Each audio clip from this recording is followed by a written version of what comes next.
सभी दोस्तों को नमस्कार, जय हिंद। बहुत बहुत स्वागत है मित्रों आपका मेरे YouTube चैनल राजेश गुरुजी पर। चैनल पर नए हैं तो जल्दी से चैनल को सब्सक्राइब कीजिएगा। और आज मैं आपको बताना चाहता हूं, जैसे ही लोक शिक्षण संचालनालय का आदेश आया है मित्रों, अतिथि शिक्षकों में खलबली मची हुई है। मध्य प्रदेश के वो तमाम अतिथि शिक्षक कह रहे हैं कि सर क्या नियमितीकरण हो रहा है, ड्राफ्ट बन रहा है, कौन से अतिथि शिक्षकों का फायदा होगा। और इस वक्त अतिथि शिक्षकों का महाकुंभ YouTube पर भी मचा हुआ है दोस्तों। नई नई अपडेट हमको देखने को मिल रही हैं और ट्रेंडिंग में चल रहा है अतिथि शिक्षकों का टॉपिक नियमितीकरण को लेकर। वास्तव में 2011-12 में जब अतिथि शिक्षकों की भर्ती हुआ करती थी दोस्तों, तो स्कूल वाले ढूंढते थे कोई लड़का अगर पढ़ा लिखा हो तो अतिथि शिक्षक में काम करने के लिए आ जाए, हमारे यहाँ पर जगह खाली। लेकिन धीरे धीरे दोस्तों काम किया और शिक्षक नहीं थे स्कूलों में। लगातार मध्य प्रदेश के जो गरीब बच्चे थे, जिनके पास में पढ़ने के लिए पैसे नहीं थे, और 12th पास करके ही वो अतिथि शिक्षक में पढ़ाने लगे। अब अतिथि शिक्षक में पढ़ाते पढ़ाते दोस्तों हुआ कुछ ऐसा कि लगातार कंटिन्यू वो काम करते रहे। सालें बीतती गईं, दिन निकलते गए दोस्तों, और बीच में उनको इतना भी समय नहीं मिल पाया कि वो D.Ed B.Ed कर पाए।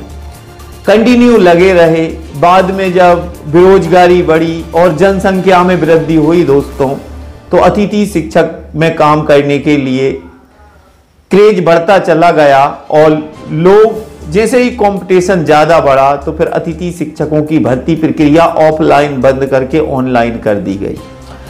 अब ऑनलाइन जैसे ही हुई तो आंदोलन हुए, और जब अतिथि शिक्षकों ने आंदोलन शुरू किए, नियमितीकरण की मांग की, वो दिन याद है दोस्तों। अतिथि शिक्षकों का पैदल मार्च दिल्ली के लिए जा रहा था। आदरणीय भाई साहब नवीन शर्मा जी, जगदीश शास्त्री, शैलेंद्र आचार्य, इन्होंने अहम भूमिका निभाई अतिथि शिक्षकों को नियमित करवाने के लिए, लेकिन नहीं हो पाया कुछ। और जब चुनाव आते हैं दोस्तों, तो कुछ हमको आदेश देखने को मिलते हैं, कुछ लेटर देखने को मिलते हैं। मैं कहना क्या चाहता हूं वो मैं आपको बताऊंगा दोस्तों। और अगर आपके पास में समय है तो इस वीडियो को आप जरूर देखिएगा। अब अतिथि शिक्षकों का कहना है कि हम 14-15 साल हमको काम करते हो गए सर। कल ही फोन आया था कुछ भाइयों ने यह कहा कि सर हम शिक्षक पात्रता परीक्षा की तैयारी कैसे करेंगे, हमारी जो उम्र है वो 48, 49, 50 के समथिंग है, और अब हमसे नहीं होगा कि हम शिक्षक पात्रता परीक्षा पास करें या उसकी तैयारी करें या गवर्नमेंट जॉब की तैयारी करें, क्योंकि हमारी जो उम्र है वो 75% तो खत्म हो चुकी है, बाकी बची है 25%। अब इसमें हम नौकरी की तैयारी करेंगे तो क्या 60 या 65 साल में हमारी नौकरी लगेगी। आज लोक शिक्षण संचालनालय से कुछ ऑडियो वायरल चल रहे हैं व्हाट्सएप पर, आपने देखा होगा। उसमें ड्राफ्ट बन रहे हैं कि अब अतिथि शिक्षकों की भर्ती जिला लेवल पर होगी। अरे जो भर्ती चल रही है, जो काम कर रहे हैं, उनको हटाने की जरूरत ही क्या है। अगर जो नए रिक्त पद हैं उन पर आप जिला लेवल पे करें या राजधानी लेवल पे करें भर्ती, लेकिन जो लगे हुए हैं उनको स्थायी लगा होना चाहिए दोस्तों। बाकी जो नए पद खाली हैं और जो पुराने अतिथि शिक्षक भटक रहे हैं, जो समायोजन के कारण बाहर हुए हैं, उनको प्राथमिकता मिलना चाहिए। अब ऐसा हुआ तो अगर जिला लेवल पर भर्ती होती है और 30 अप्रैल के बाद में अगर सेवाएं समाप्त होती हैं मित्रों, तो फिर गारंटी है कि जो अतिथि शिक्षक लगे हैं ये नहीं होंगे, फिर दूसरे अतिथि शिक्षकों की भर्ती होगी। इस तरह से अतिथि शिक्षकों की जो संख्या है उसमें वृद्धि होती गई, दिन प्रतिदिन क्रेज बढ़ा। और अब जब से महापंचायत हुई है दोस्तों, वो सीनियर क्वालिटी के लोग जो अच्छी खासी हैसियत रखते हैं, जिनके पास में अच्छी खासी डिग्रियां हैं, जो बैचलर ऑफ इंजीनियरिंग कैटेगरी के लोग हैं, वो ही सोच रहे हैं कि अतिथि शिक्षक ही मिल जाए। अब उनका क्या होगा जो 14-15 वर्षों से काम कर रहे हैं। तो सबसे पहले मेरा निवेदन है इस सरकार से, इस भाजपा सरकार से, जिसने सरकारी स्कूल की सेवा करते करते अतिथि शिक्षकों ने 14-15 वर्ष निकाल दिए। और मध्य प्रदेश के मुख्यमंत्री ने कहा था कि अतिथि शिक्षकों ने जब स्कूलों में शिक्षक नहीं थे तब हमारी शिक्षा की गाड़ी को आगे बढ़ाया।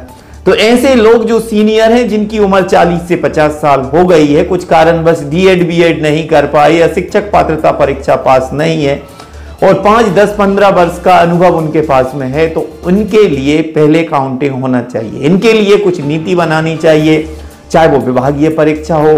बात करते हैं ऐसे जो गुरुजी थे, बिना परीक्षा के नियमित हुए। अब 14-15 वर्ष जिसने पढ़ाया होगा उसको एक्सपीरियंस तो होगा दोस्तों, क्योंकि 14 साल काम किया है।